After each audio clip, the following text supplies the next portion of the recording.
बिहार की तरह छत्तीसगढ़ में भी जाति जनगणना कराई जाएगी।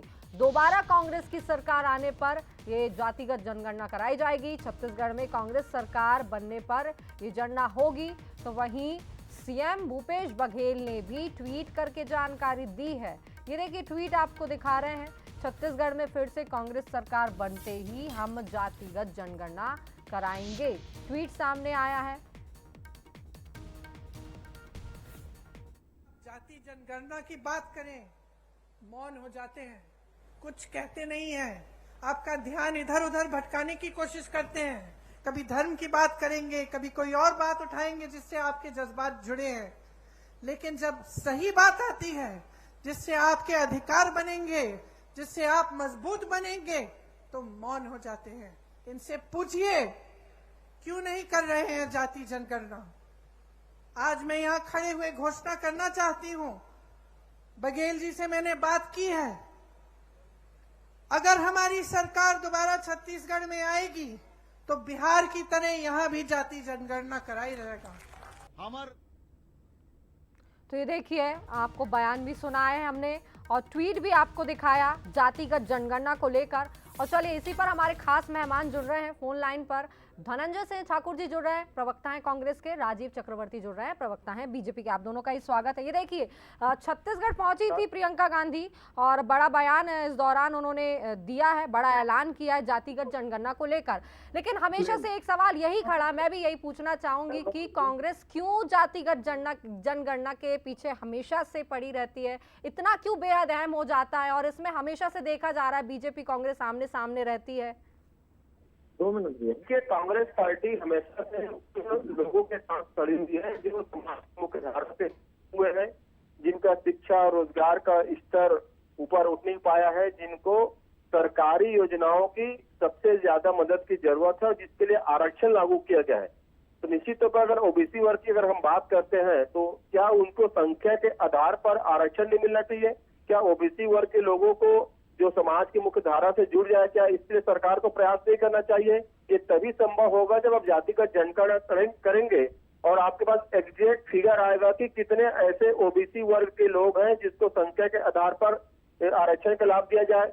चाहे आदिवासी वर्ग की बात कर लूं, मैं एसटी वर्ग की बात कर लूं, एससी वर्ग की बात कर लूं, इसमें फिर बुराई क्या है? भारतीय जनता पार्टी आखिर इन वर्गों के विरोधी क्यों है? भाई निश्चित तौर पर अगर जातिगत जनगणना होगा तो सारे देश में आप देखेंगे ओबीसी अभी जो छत्तीसगढ़ में आरक्षण लागू है, जिस हिसाब से आंकड़े तय किए गए हैं, क्या वह आपको सही नहीं लगते? निश्चित तौर पर छत्तीसगढ़ में आप देखेंगे भूपेश बघेल जी की सरकार ने 27% ओबीसी वर्ग को आरक्षण दिया है, एससी वर्ग को 13% आरक्षण दिया है, एसटी वर्ग को 32% आरक्षण दिया है और सामान्य वर्ग है जो आर्थिक जो पिछड़े हुए हैं उनके 4% आरक्षण का प्रावधान कानून सदन में बनाकर दिया है, जिसके भारतीय जनता पार्टी जो राजभवन में रुकाने का षड्यंत्र किया है। इससे स्पष्ट समझ में आता है ना कि जो आरएसएस और भाजपा के नेता हमेशा से कहते आ रहे हैं कि आरक्षण को खत्म कर देना चाहिए और आरएसएस और भाजपा हमेशा से इन वर्गों के विरोधी रही है, इसीलिए जातिगत जनगणना के खिलाफ में है।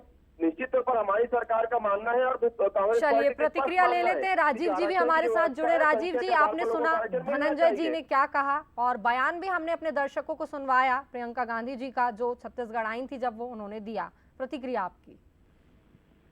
देखिए, भारतीय जनता पार्टी बाबा साहब आम्बेडकर के दिए हुए आरक्षण का अक्षर अक्षर पालन करती है, संवैधानिक मूल्यों की रक्षा करती है।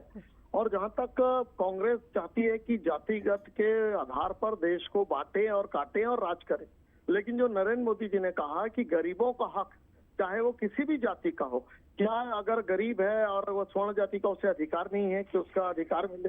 तो गरीबी उन्मूलन हमारी सबसे पहली प्राथमिकता है और निश्चित रूप से जो आरक्षण दिया जाना चाहिए संविधान सम्मत, और उसके लिए जो बार बार जो प्रियंका जी कहती हैं तो उनका ये मकसद है कि जिस प्रकार से अभी बिहार में एक संघर्ष सा चल पड़ा है कि जिसकी जाति उतना उसका वोट हो, उसका उतना अधिकार हो, तो ये वर्ग संघर्ष नहीं चाहती भारतीय जनता पार्टी। भारतीय जनता पार्टी चाहती है कि वर्ग संघर्ष की जगह सभी वर्ग के लोग, सभी गरीबों का उन्मूलन हो, उनकी दशा दिशा तय हो, उनको शिक्षा का अधिकार मिले। तो भारतीय जनता पार्टी सभी वर्ग के लोगों को ध्यान में रखना चाहती है, गरीबों को फोकस करना चाहती है। तो वहीं कांग्रेस की बात करें तो वो जातिगत जनगणना कराना चाहती। धनंजय जी, आपकी प्रक्रिया संक्षिप्त में।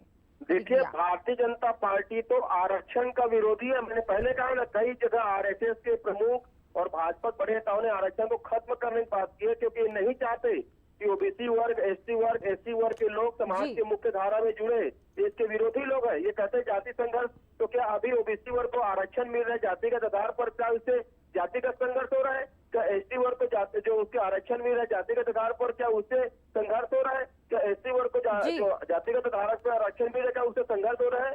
भारतीय जनता पार्टी असल में सब वर्गों के विरोधी है, क्योंकि ये पूंजीपतियों की समर्थक है। हम और हमारे तो चलिए अब कुछ ही समय बाद अब विधानसभा चुनाव है और ये सारे जो मुद्दे हैं ये चुनावी मुद्दे हैं जो हर चुनाव के टाइम पे गूंजते हैं, लेकिन आने वाले दिनों में इसका परिणाम क्या देखने को मिलता है ये तो जनता ही बताएगी। बहुत शुक्रिया आप दोनों का ही पक्ष रखने के लिए, अपनी बातचीत के लिए।